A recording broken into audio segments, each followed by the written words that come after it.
Money exchange হাউসের dollar এন্ডোর্সমেন্টের সীমা ১,০০০ থেকে বাড়িয়ে ৫,০০০ করার অনুমতি দিয়েছে বাংলাদেশ ব্যাংক।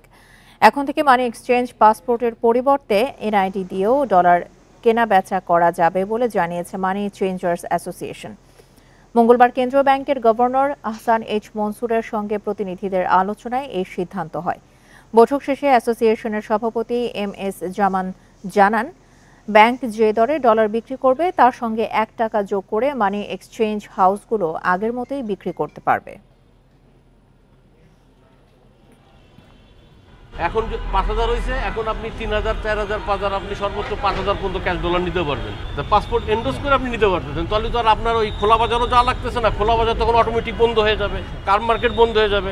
মানি এক্সচেঞ্জ মার্কেটে এটা সচল থাকলে এই বেনিফিটটা আপনার প্রত্যন্ত অঞ্চলে যারা আছে, দেশের ভিতরে যারা আছে, দেশের বাইরে যারা আছে, তারা এই সুবিধাটা ভোগ করবে।